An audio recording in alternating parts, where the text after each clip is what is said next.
Evet, herkese merhaba. PET 3000 olarak bugün burada düzenlemiş olduğumuz Mastercam 2026 webinarına hepiniz hoş geldiniz. Biliyorsunuz 2026 çıktığından beri düzenli olarak webinarlar düzenliyoruz. Bunu artık sürekli her ay mutlaka bir tane olacak şekilde organizasyonu yaptık. E, Aralık ayı içinde bugünkü yapacağımız webinarı size sunacağız. Ocak ayındaki muhtemelen bir tık daha heyecanlı olacak. Çünkü 2026'nın da beta sürümleri çıktı. Pardon, 2027'nin. 2027 versiyonunda beta sürümlerinden bakıyoruz. Gerçekten artık hani işin dibine vurmuşlar diye bir tabiri caizse cümle var ya. 2027'de yapay zekayı baya işin içine sokmuşlar. Ocak ayının sonunda yapacağız. Çünkü ocağın 20 ile 25'i arası Mastercam'in düzenlediği bayilere, distribütörlere düzenlediği bir webinar var. O webinardaki aldığımız bilgileri de sizlerle paylaşacağız. Bugün burada 2026 üzerinde yine duracağız. 2026'nın kolaylıkları, yenilikleri, sağladığı faydaları anlatmaya çalışacağız. Pratik bir şekilde hızlı. Çok da vaktinizi almadan 40-45 dakikalık bir zamanda bitireceğiz. Ben şimdi bu webinarı beni tanımayanlar için söyleyeyim. İsmim Erdal Gamsız. Ses 3000'in genel müdürü ve kurucusuyum. E, 30-31 yıldır da Mastercam'in Türkiye'de distribütörüyüz. Türkiye sanayisine, hatta çevre ülkeler Bulgaristan, Romanya, Yunanistan gibi ülkelere de bayilik yaptık. Oralarda da satışlarımız oldu. Bunları satış ve satış sonrası hizmetlerini yapıyoruz. Bunların başında yine önemli yaptığımız işlerden birisi yıllardır Mastercam'i Türkçeleştirdik. Türkçenin rahatlığı, kolaylığı, İngilizce bilenler için bile çok mantıklı, öğrenmesi kolay. Onu bir hatırlatmak istedim. Bir de eğitim biliyorsunuz her alanda önemli. Bu alanda da çok önemli. Eğitim için de yani Ses 3000 olarak yıllardır eğitimler veriyoruz online, yüz yüze. Bayrampaşa'daki firmamızın bir katı komple eğitim merkezi orada veriyoruz. Ama günümüz çağımızın gereksinimlerine ve teknolojik avantajlarına özellikle pandemiden sonra da bunu iyice bir platforma taşıdık. Mastercam Üniversitesi'ni kurduk. Mastercam Üniversitesi de gerçekten herkes için çok değerli bir platform. Burada hiç zamana kendiniz planlayabilirsiniz. Gündüz, gece, istediğiniz saatte, hafta sonu. Yani bir online platform. Orada bütün Mastercam'i rahatlıkla öğrenebiliyorsunuz. Onu da güncellemeyi yapmaya başladık. 2027 üzerinde onu yapacağız. Ben şimdi hemen geçiyorum Mastercam'in tanıtımına. Ekran paylaşımı yapacağım.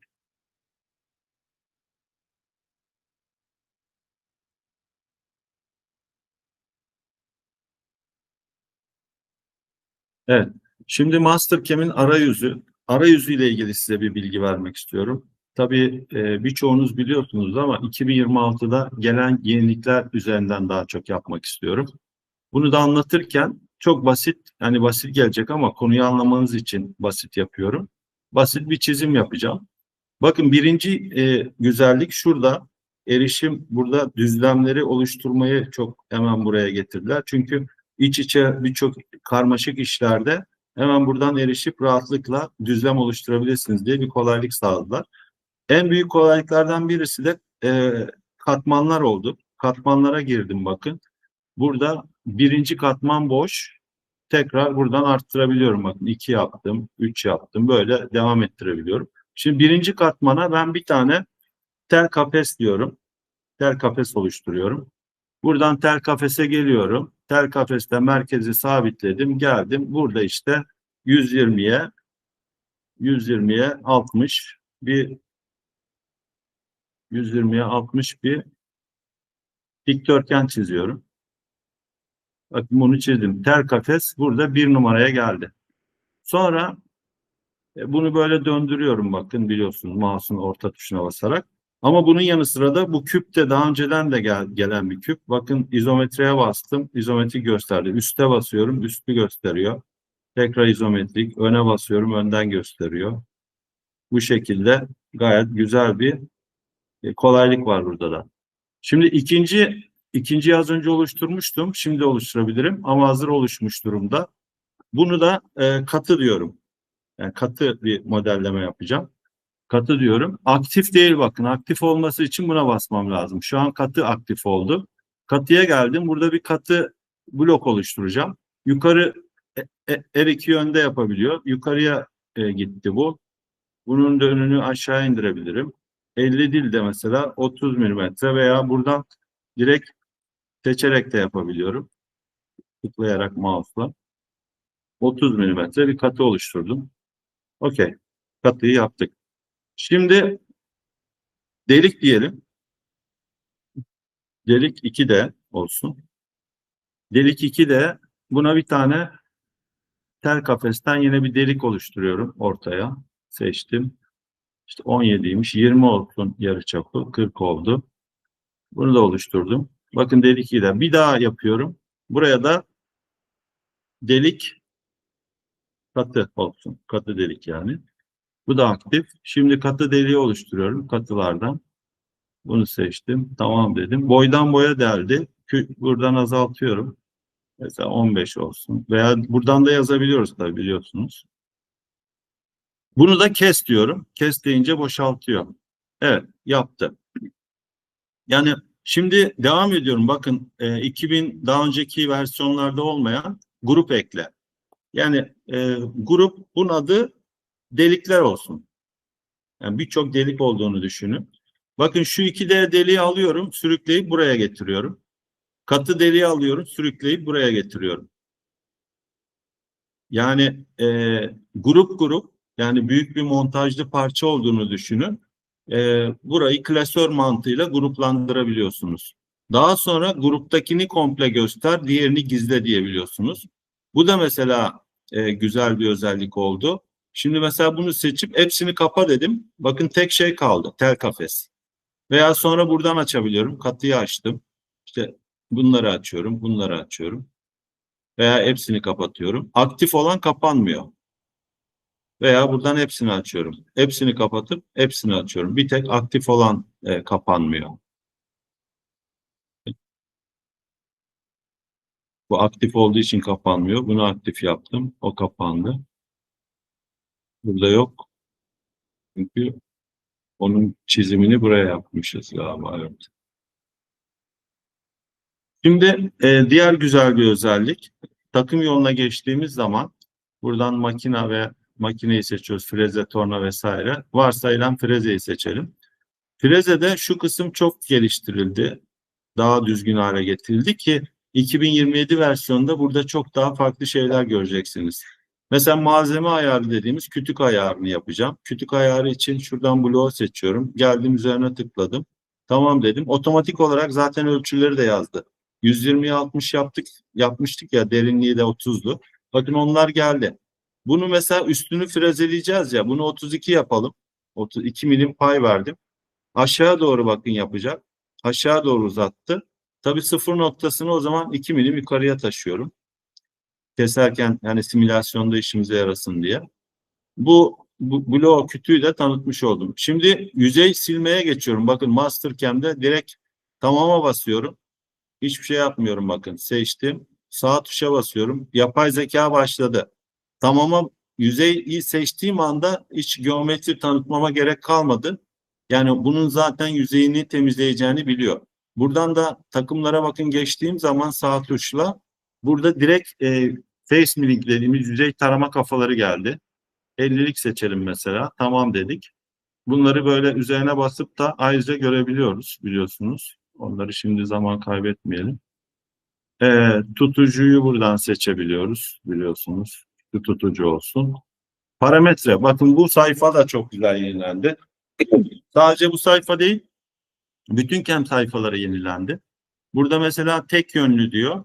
Grafiğini görüyorsunuz tek yönlü. Zigzag tek paso diyorum, tek paso alıyor. Zigzag diyorum ve bunu bakın freze, yüzey silme, tarama kafası olduğunu da görüyor zaten. Şimdi bir zigzag yapalım. Kesimler arası hareket de doğrusal veya yüksek hızlı olabilir. Bu yükseklikleri işte emniyet mesafesi, geri kaçma, ilerleme, dalma, bunların hepsini grafik olarak görüyoruz. Ve buradan da seçebiliyoruz. Bakın bu 0 duruyor derinlik. Ama biz bunu biliyorsunuz kaydırdık. Şuraya geldim. -2 yaptı. Mouse'la seçebiliyorum. Yani şimdilik bir şey yapmama gerek yok başka. Tekrar bir tamama basıp takım yolunu görelim. Evet. Buradan değişiklik yapabileceğiz.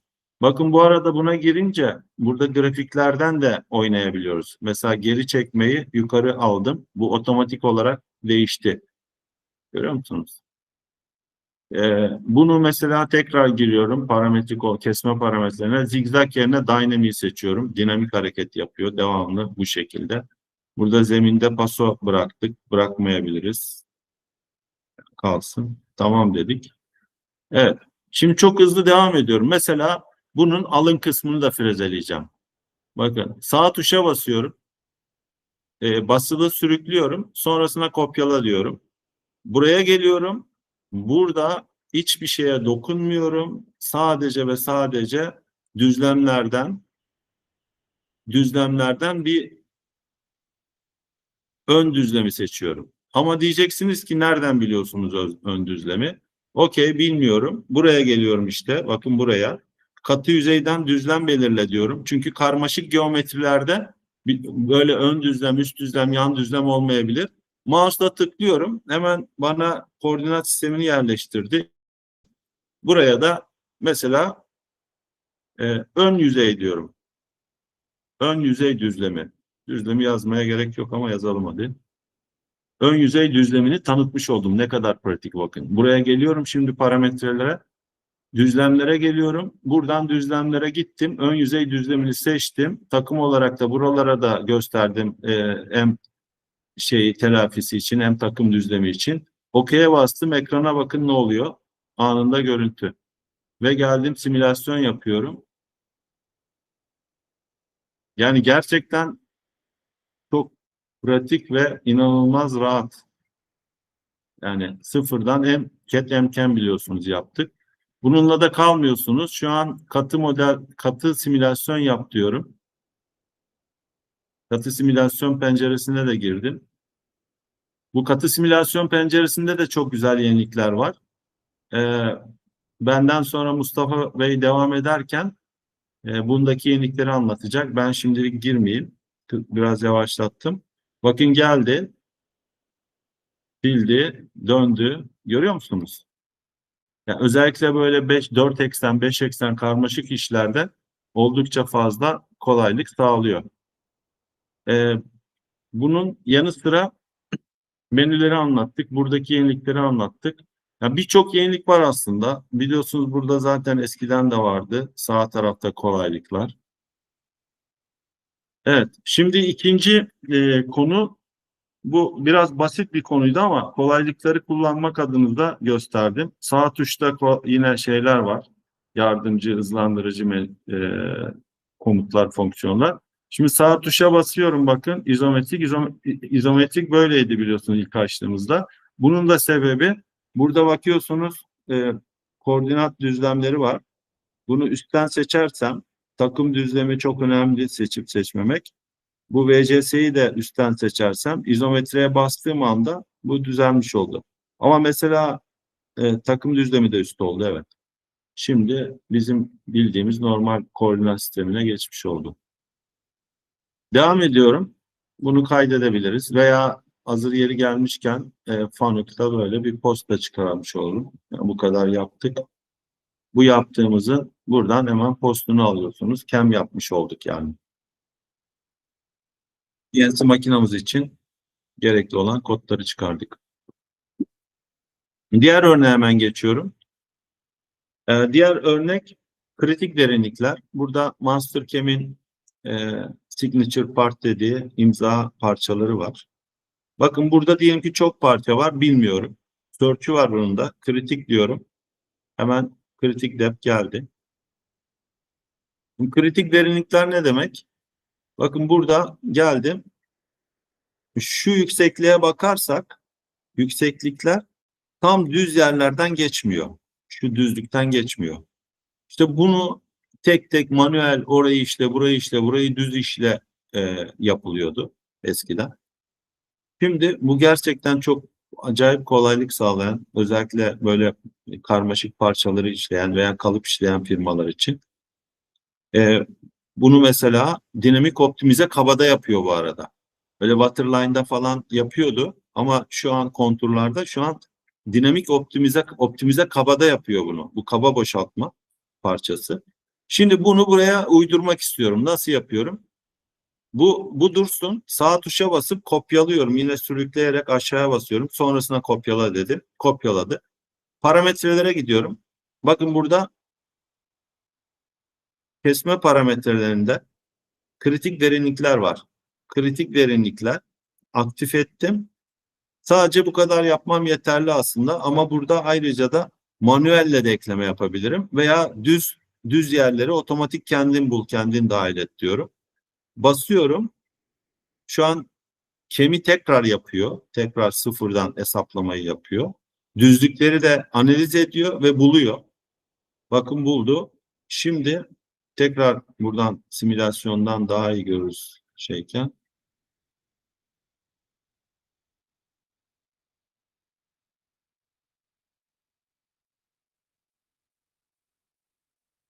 Bakın şu an tam şeyden geçiyor. Üstteki de sıfırdan geçti. Üst düzeyde. Bu da oradan geçiyor. Daha iyi anlamak için şöyle yapalım. Buradayız. Önden bakıyorum. Önden. Önden bakarken bir simülasyonu yapıyorum. Bakın şu an düzlüğü yakalamadı. Bu altta kaldı. Devam ediyorum. Bu bitince bir paso aşağı inecek. Aşağı indi yine düzlüğü geçti bakın. Düzlük falan yok. Düzlük şurada. Onu biraz yavaş yavaş oynatarak göstereyim. Görüyor musun? Düzlüğü pas geçti. Fakat şuna geçersem, şuna bakın hiç parçaya dokunmadım. Geldi. İlk pasoda daha düz alanı aldı. Sonra ikinciyi de düz aldı.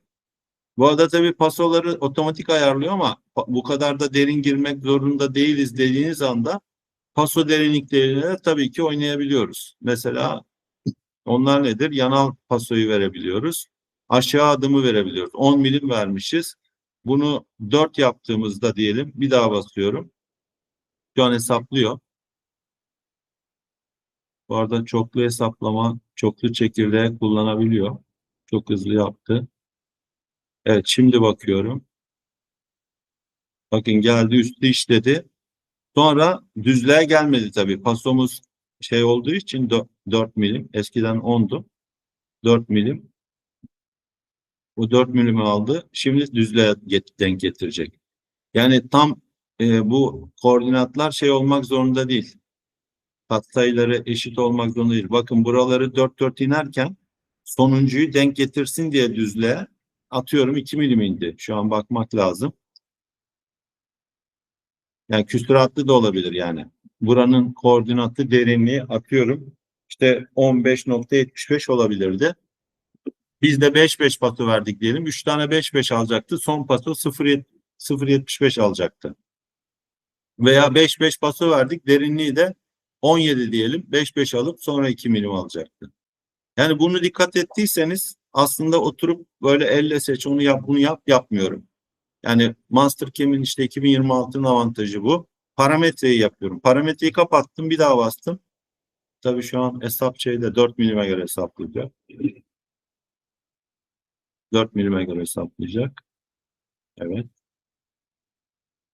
4 milime göre. Şu an denk gelmemiş olabilir tabii. Çünkü o kritik derinlikleri kapatmış oldum. Evet, bunun gibi gerçekten kalıpçılık için olsun, karmaşık parçalar için olsun çok güzel e, yenilikler var. Onları tekrar birazdan ben de tekrar devam edeceğim.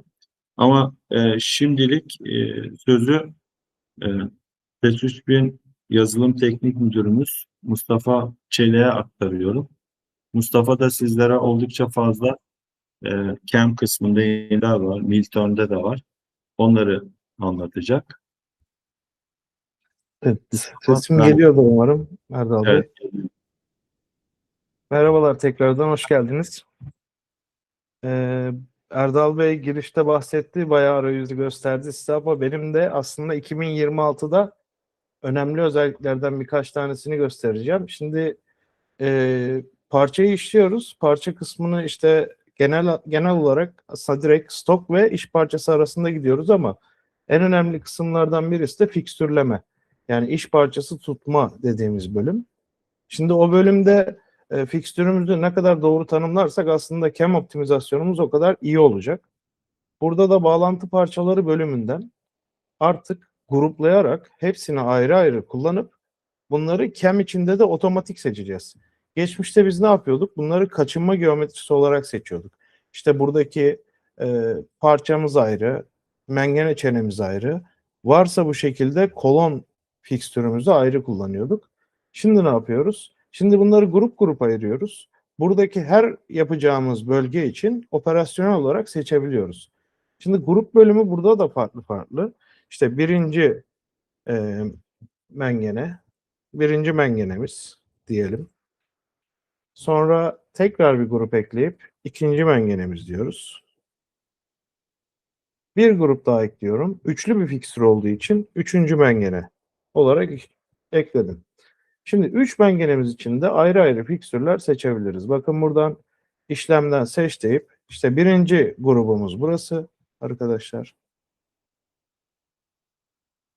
İkinci grubumuz için burayı seçiyoruz. Bakın şöyle seçtikten sonra bunları grup içerisine taşıyoruz.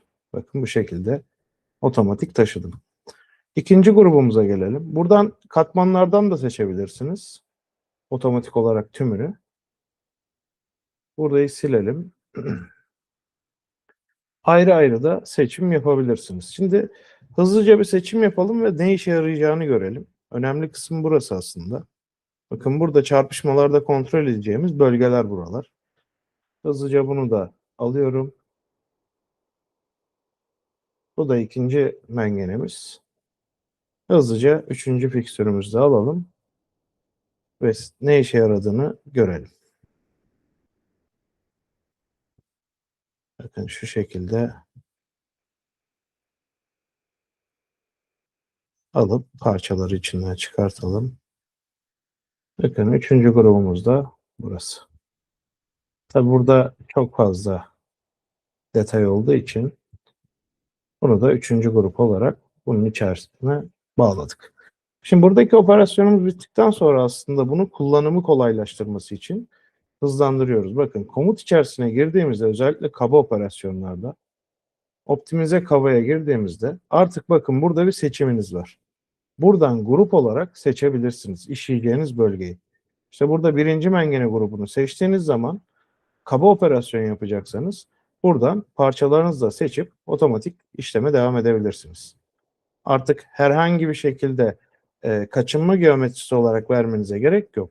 Bu neyi sağlıyor? Bu operasyonel olarak daha hızlı hesaplamasını sağlıyor. Burada kaçınma geometrisi olarak vermediğimiz için bu bir artık fiksürdür dediğimiz için orayı hesaba katmadan sadece uzak durmasını sağlıyor. Bunların hepsini kullanabiliriz. Şimdi ikinci olarak bir diğer yeniliğimiz ise 3D çapak alma. Şimdi bu 3D çapak almada da çok önemli yenilikler var ve 3D çapak alma konusu aslında e, Türkiye'de yaşadığımız en büyük karın ağrılarından biri tabiri caizse.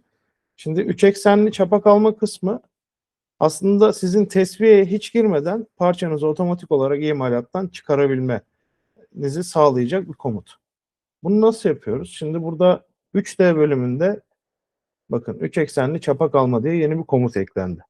Bu komutu kullanarak bütün parçanızı seçiyorsunuz. Mesela direkt küre ile bir operasyon yapalım. Takımımızı seçtik. Küre frezi olarak seçiyorum ilk etapta. Bakın, takım menümüz de yenilendi. Burayı daha önce görmüş olanlar olabilir. Takım menümüzden direkt takımımızı seçiyoruz. Altı küre. devir ilerleme bölümünü dolduruyoruz. Tutucu bölümünden tutucu tanıtabilirsiniz. Tutucu tanıtmak her zaman önemlidir. Çarpışma kontrolü için tutucu tanımlamanız çok iyi olur. İşte bunu 40'tan bağlayalım. Kesme desenine geliyorum. Bütün parçayı seçiyorum arkadaşlar. Hepsini seçtim.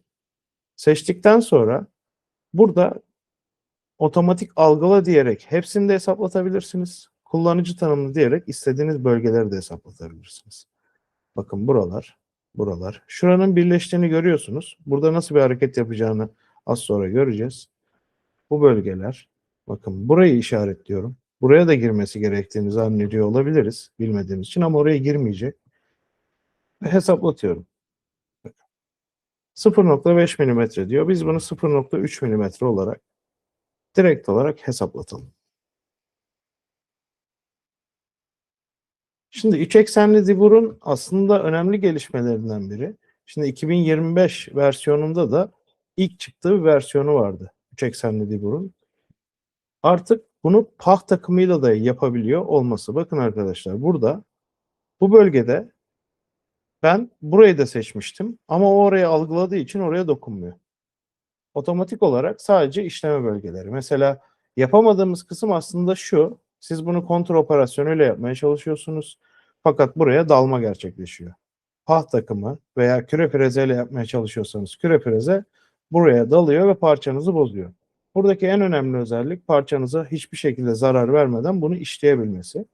Şimdi bu küre frezeyle yaptığımız bir operasyondu. İki şekilde de size göstereceğim. Parçamızı bitmiş stok olarak tanımlatalım.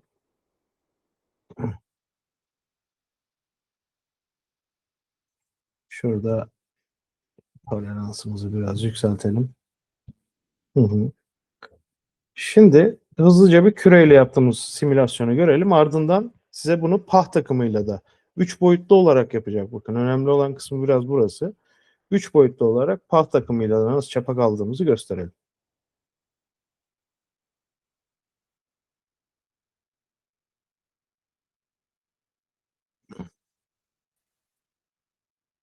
Yani 3 eksen freze tezgahında da yapabilirliğini anlatıyorsun.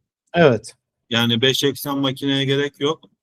3 aynen eksen öyle. tezgahımız olsa da bunu rahatlıkla bu işlemi yapabiliriz.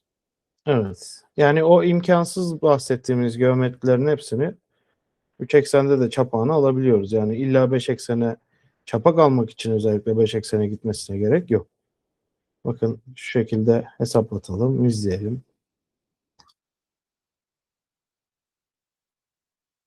Bakın buraların çapağını 3 boyutlu olarak aldı. Ve etrafını döndü. Önemli kısmı da bakın burada da herhangi bir çarpışma olmadan buranın çapağını aldık. Bunu çok hızlı kopyalıyorum. İki türlü de yapabilirsiniz demiştim. Aynısını altılık pah takımıyla da gönderelim. 6 pah freze deyip direkt hesaplatıyorum. Takımı direkt seçmeniz yeterli. Burada pah takımıyla delikleri de yapabiliyorsunuz tabii ki. Yani sadece burada form değil, parçaya otomatik yap dediğinizde her yerine yapıyor. Bu ikinci bir operasyonsa Lollipop takımla ters pahta alabiliyorsunuz 3 eksende. Bunu da hızlıca hesaplatalım. Bakın bu da pah takımıyla olan takım yolu. Yine bakın pah takımı da herhangi bir çarpışma gerçekleştirmeden bütün operasyonu sizin için hesaplıyor ve çok hızlı bir şekilde alıyor. Bakın pah takımıyla burada 3 boyutlu bir hareket var. 3D pahını hızlıca yapıyorsunuz. Aynı Bir de, şekilde bir de simülasyonda da Mustafa orada bir şey hı, ekleyelim. O tabii. aşağıya doğru düzlemine geliyor ya.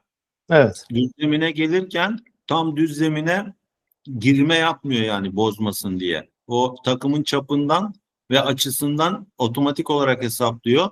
Tam duracağı yeri biliyor. Oturup bunu Evet. da elle hesaplamıyor kullanıcı. Bak, program Evet. Mastercam onu otomatik olarak görüyor. Evet. Aslında Bu şurada önemli bir nokta. bahsettiğiniz bölüm tam burası. Pah takımını %100 tanıyor bakın. Hatta pah açısı boyunca takımın yüzde kaçını kullanacağını da hesaplayabiliyorsunuz. Yani takımın sıfır noktası, uç noktası sıfır, kesme açısının bittiği nokta 100 olarak değerlendiriyor ve 0 ile 100 arasında hangi değerde çalışmak istiyorsanız onu da revize edebiliyorsunuz. Erdal Bey çok önemli bir noktayı hatırlattı. Bunu da revize edip kullanabiliyorsunuz aslında. Herhangi bir çarpışma yaşanmadan yapıyorsunuz. Bunun hesabı gerçekten 3 boyutlu zordur. Yani bu manuel yapılacak bir operasyon değil. Hani CAM'de de manuel yapılacak bir operasyon değil. Bir de Mastercam bunu 5 eksende geliştirmişti biliyorsunuz. 2026'da 3 eksene indirgedi. Yani 3 eksen alanlar 5 eksen multi-axis almadan kullanabilir duruma getirdi. Bu da Evet. büyük bir avantaj. Çünkü birçok müşterilerimizin makinaları 3 eksen zaten. Aynen Ee, öyle. Dolayısıyla 3 eksen düz döner tablası olmayan direkt tabloya bağlayıp pah kırabilirsiniz. Her türlü parçaya.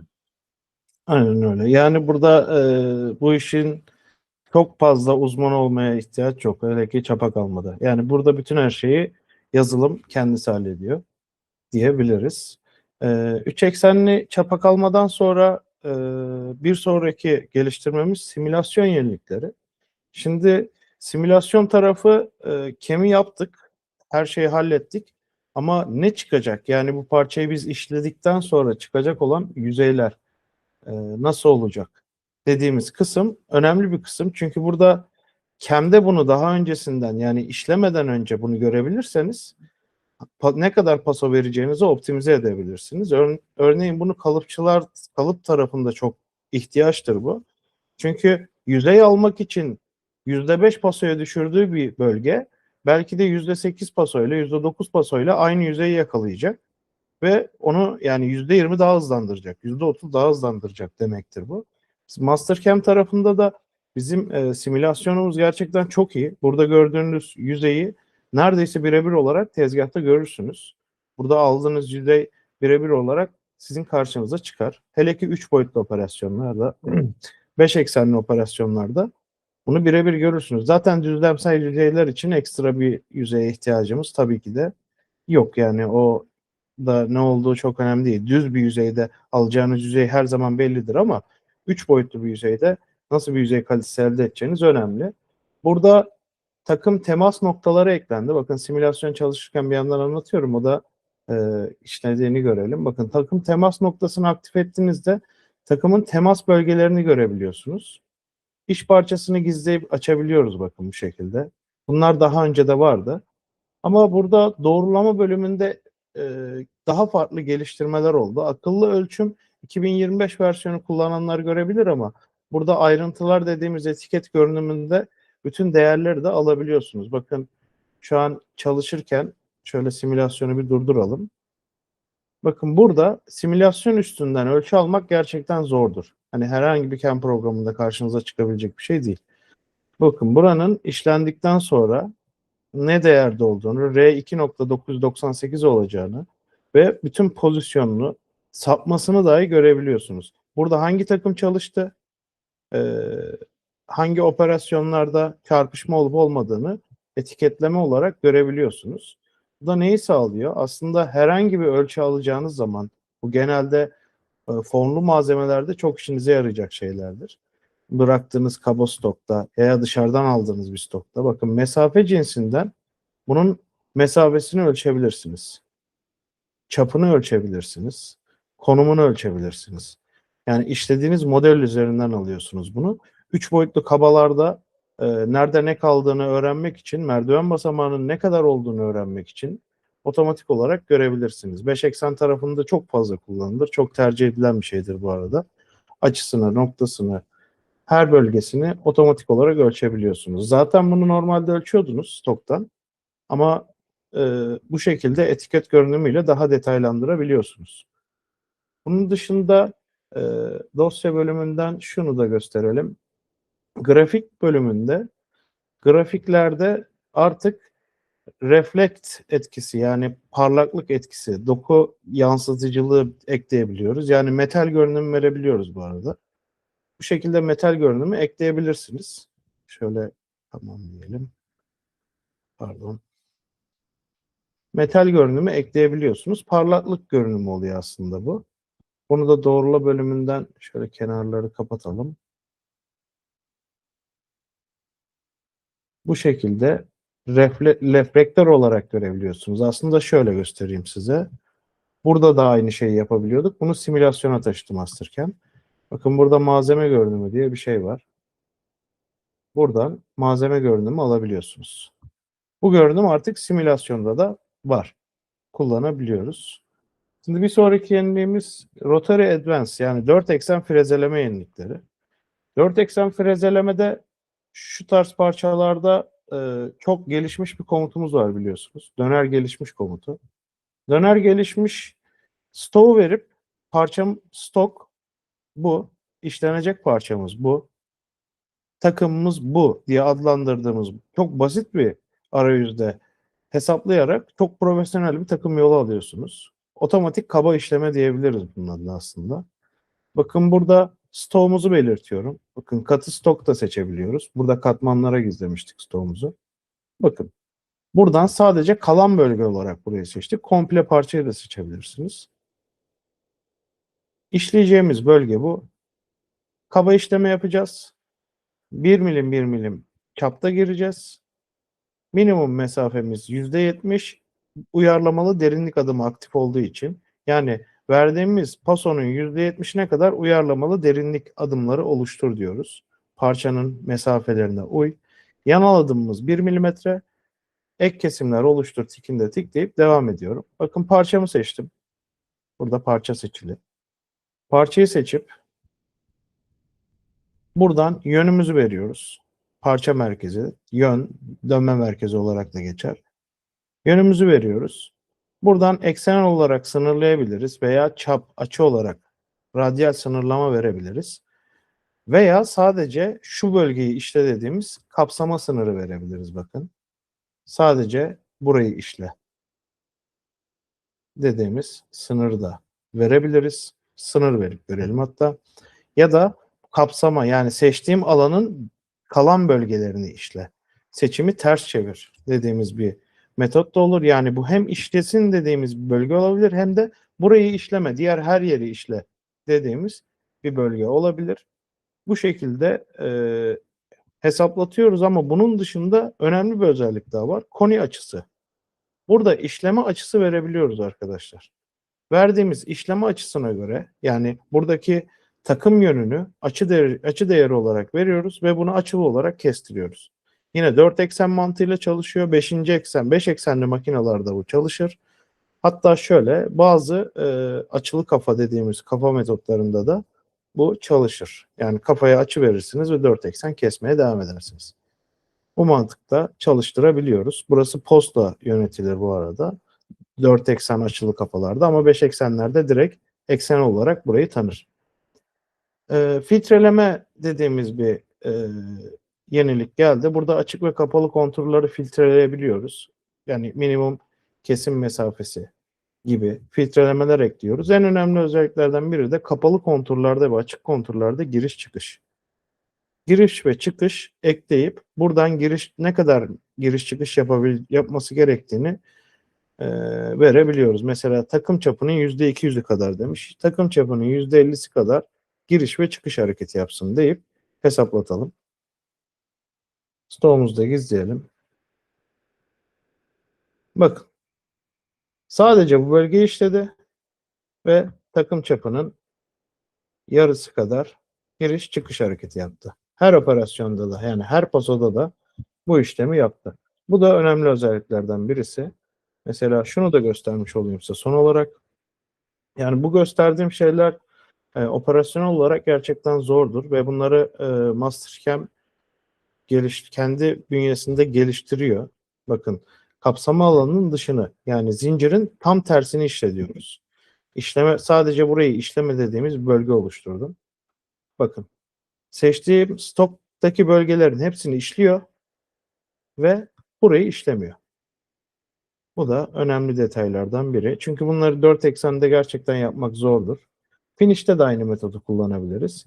Yani bunun içinde kaba ve finish olarak operasyonlar devam ediyor. Kaba, finish olarak bunu yapabiliriz.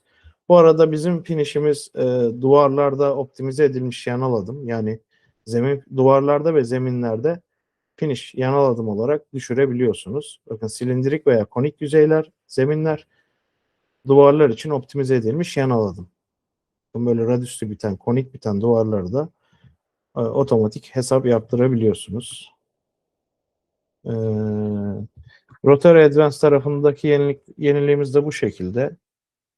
4 eksende özellikle bu tarz problem yaşıyorsanız mutlaka bize ulaşın. Bu yeni komutlar hepsi multi-axis dediğimiz bir paket içeriğine dahil. Diyelim ve Milturn tarafında da son bir yeniliğim var benim anlatacağım. Daha sonrasında Erdal Bey'e sözü tekrar bırakacağım.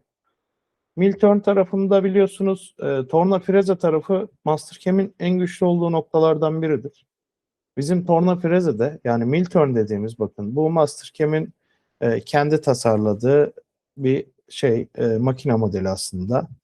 Sadece sunum yapmak ve kullanmak için yani reklam arayüzü olarak kullandığı bir makine. Bu makinenin dışında yaklaşık 950 çeşit Milturn var arkadaşlar. Bunlar çift taretli, CY eksenli. Bakın burada bazı modelleri gösteriyorum size. İşte DMG Morriseiki'nin tüm modelleri, CMZ, Muratek, Nakamura, Okuma, Mazak, Mazak'ın tüm serisi, Dosa'nın tüm serisi, hatta Hyundai gibi makinaların da Milturn'leri, yeni çıkan Milturn'leri hemen ekleniyor.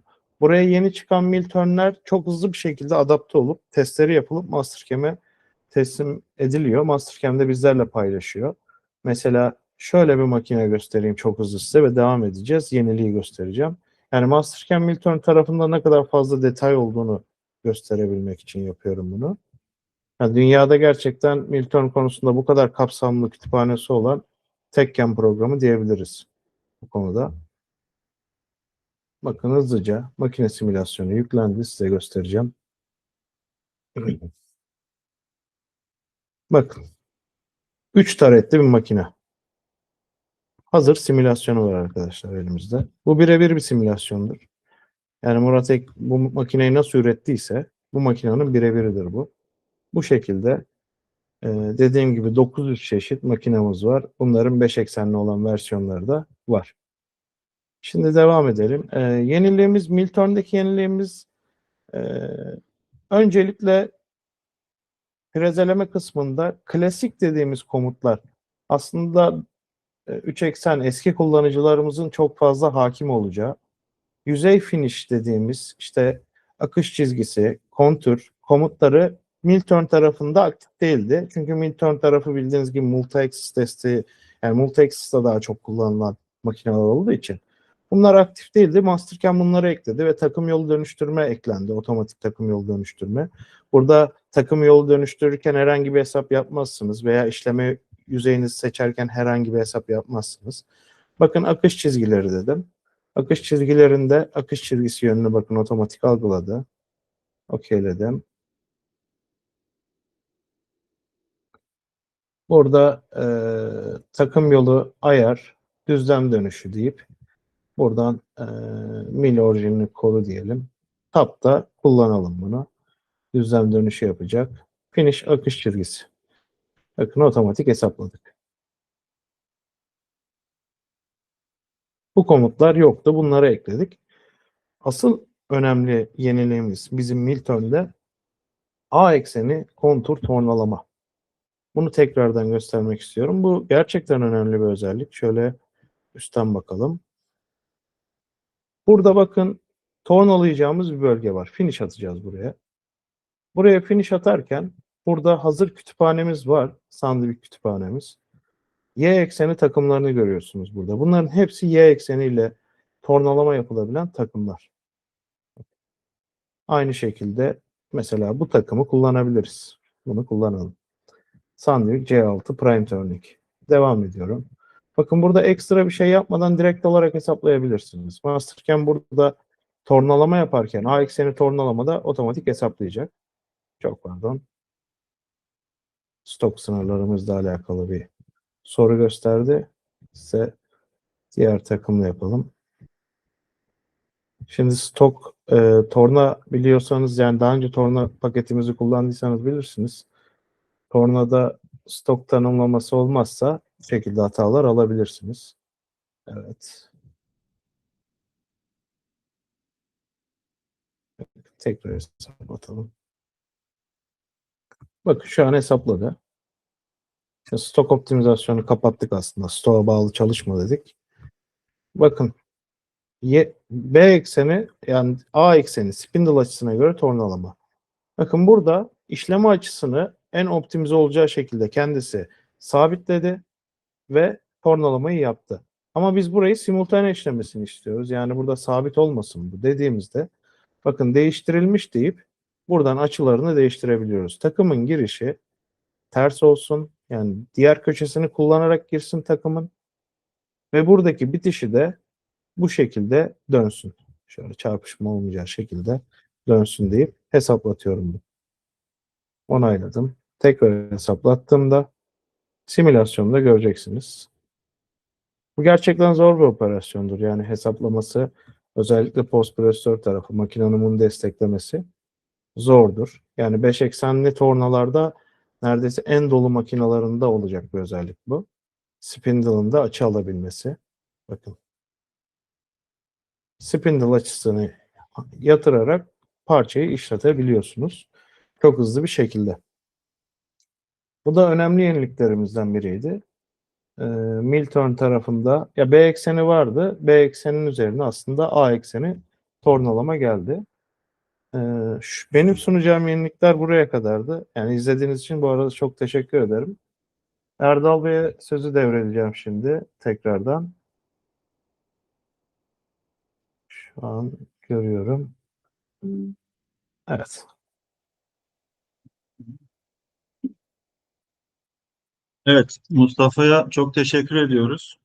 Bu kadar tabii kısa sürede bu kadar yeniliği anlatmak gerçekten e, kolay değil ve biliyorsunuz Mastercam Derya Deniz bunları bizden tabii sosyal medya hesaplarımızı özellikle YouTube kanalımızı takip etmenizi rica ediyoruz. Daha fazla detayları üniversiteden, Mastercam Üniversitesi'nden bunları daha fazla görebiliriz.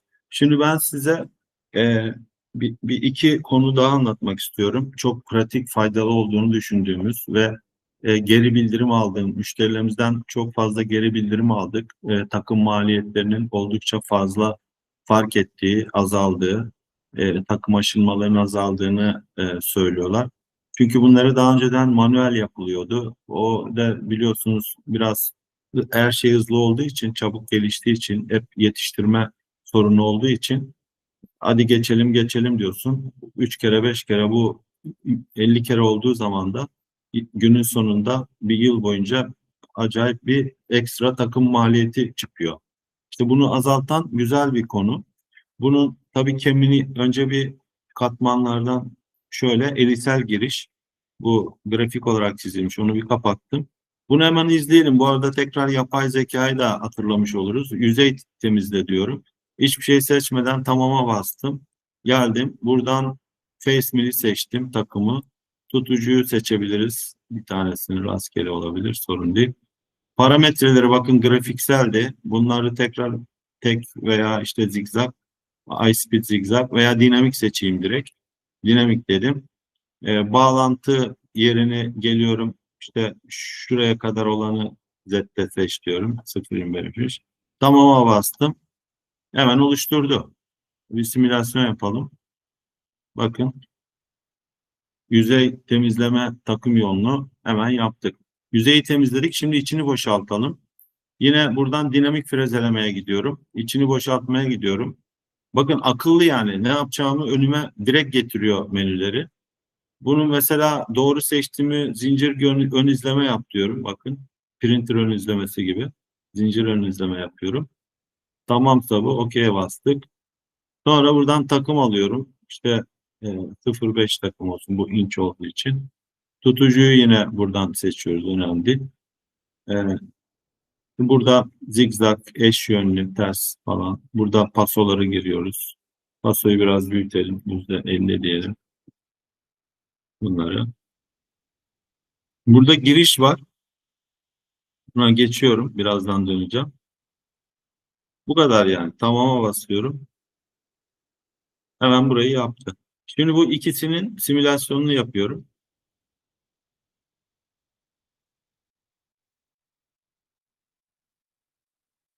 Evet, gördüğünüz gibi bir de bunun katı simülasyonunu yapayım. Bu arada az önce Mustafa anlatırken e, ekleme yapmadım burada göstereyim diye. XY'de kırpma yapabiliyoruz bakın. Kapalı dedim. XY'de önünü kırp dedim.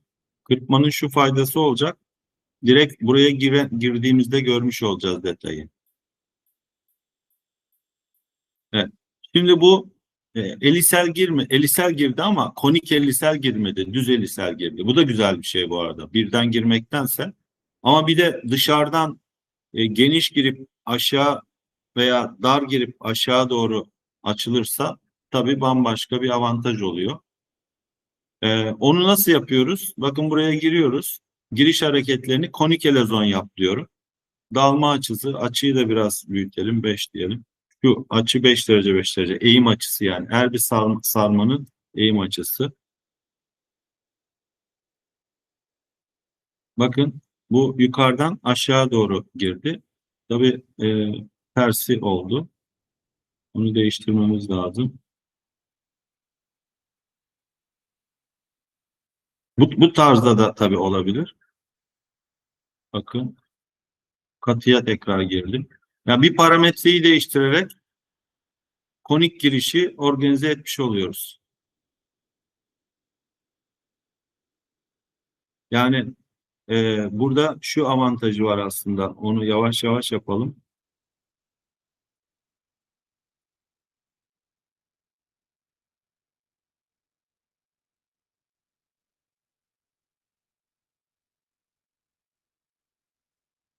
Sonraki işleme geçeyim bu arada.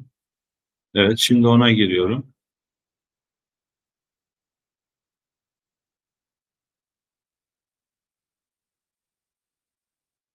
Bakın dışarıdan büyük olan yerden giriyor. Aşağı indikçe burası geniş olduğu için takım sıkışmıyor. Takım sıkışmıyor. Görüyor musunuz? Burada bir talaşın rahat çıkması için bir alan açmış oluyor. Bu bu çok güzel bir özellik. Gerçekten maliyetleri oldukça fazla etkileyen bir özellik. Bunu mutlaka kullanmanızı öneriyorum. Diğer bir özellik de 5 eksenle ilgili size bir bilgi verelim. Emniyet mesafesi, emniyet alanı pardon. Emniyet alanı, safety. Öyle bir parçamız var. Bu 5 eksende bir parça. Bakın burada bağlama aparatı da var. Bunun arada bir aparat olduğunu düşünün. Mengene var ve parça var. Bunu 5 eksende işlemek istiyoruz. Bu arada 5 eksende işlemek çok kolay. Normal 2 eksende delik delme gibi delik delmeye gidiyoruz. Buradan delikleri seçeceğim. Delikleri seçmek için bütün benzer delikleri seçmek için böyle kontrole basarak seçiyorum. Şu an bakın hepsinin yönü içe bakıyor. Tabii ben dışarıdan girmesini istediğim için içe bakanları dışarıya çeviriyorum. Evet, bu da. Bunların tabii çizimle alakalı, çizim yönleriyle de alakalı bir bağlantısı var. Geldik, buradan takım alıyoruz. Drill takımını aldım. Buradan gagalayarak delme olsun mesela. Alıştırabilirim.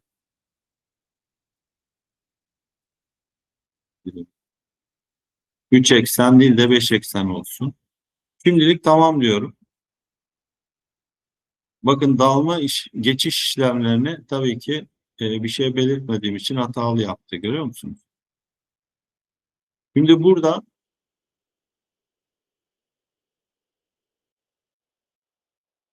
güvenli bölge var. Güvenli bölgeyi açtım. Güvenli bölge olarak bunu tanıtabilirim. Bakın bunu tanıttım. Şimdi bastım.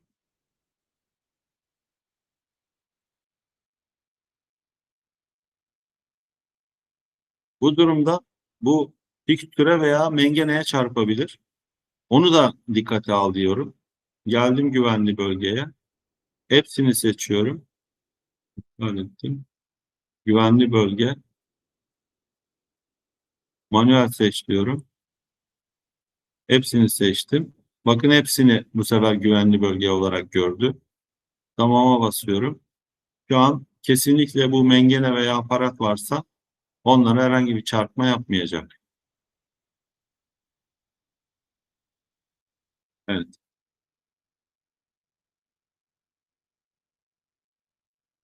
geliyor.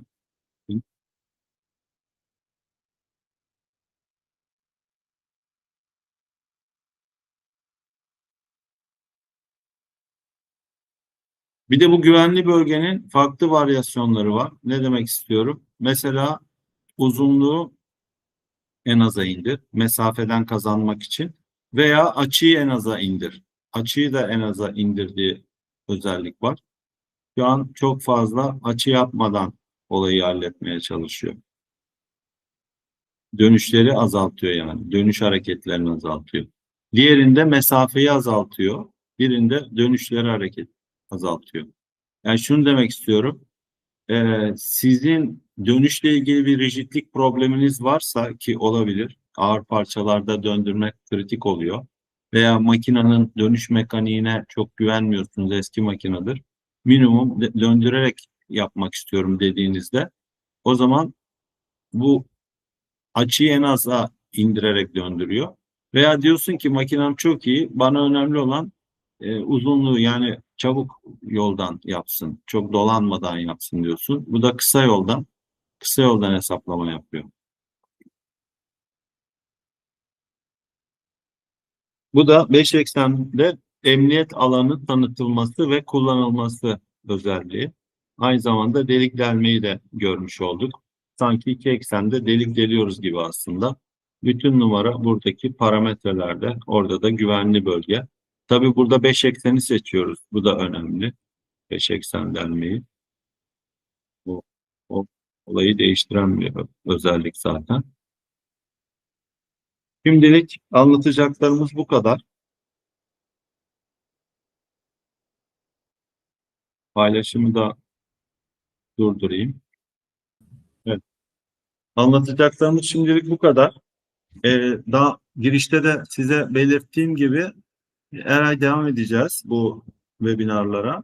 Ocak ayındaki de daha zevkli ve heyecanlı olacağını düşünüyoruz. Mastercamp 2027'ye de orada değineceğiz. Yarısı muhtemelen onunla olur. Dediğim gibi yapay zekayı iyice işin içine koydular. Everpet diye bir takım yolu geliştirdiler. Geometriye göre takım yolu otomatik olarak tespit ediyor hangi takım yolu stratejisini kullanacağını ve bir taneyi kullanmıyor ve strateji parçalıyor geometriyi. Diyelim ki 5 yüzey var.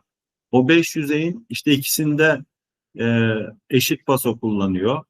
E, diğerinde birinde kontur kullanıyor. Diğerinde farklı bir takım yolu kullanıyor. Paralel kullanıyor mesela. Hepsini yapay zeka test edip ona göre hareket ettiriyor. Tabii ki bu durumda yüzey kalitesi ve hassasiyetler çok daha iyi oluyor. Yani bunları takım yolu üretmesi de çok kolay. O sol tarafta stok, kütük parça hazırlama menüsü vardı. İşte onun üzerinde çok geliştirme yaptılar. Oradan direkt parçanın tanıtımlarını yapıp bastığınız anda geliştirmeyi, tak- takım yolunu üretmeyi kendisi yapıyor.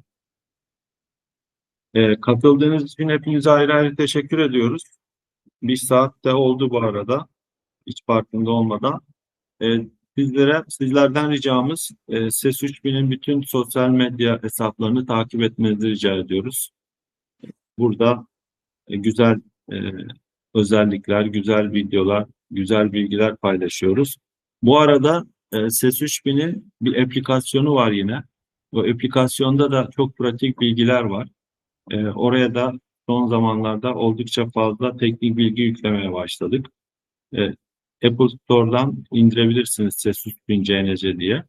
İlk indirdiğinizde orası web sitesi gibi çalışacaktır. Ancak bizimle temasa geçtiğinizde kullanıcı adı ve şifre tanımladığımızda arka planda çok daha derin detaylı teknik bilgilere ulaşabiliyor olacaksınız. Tekrar hepinize ayrı ayrı teşekkür ediyoruz. Bir sonraki webinarda görüşmek üzere. Hoşça kalın. Görüşürüz. Görüşürüz.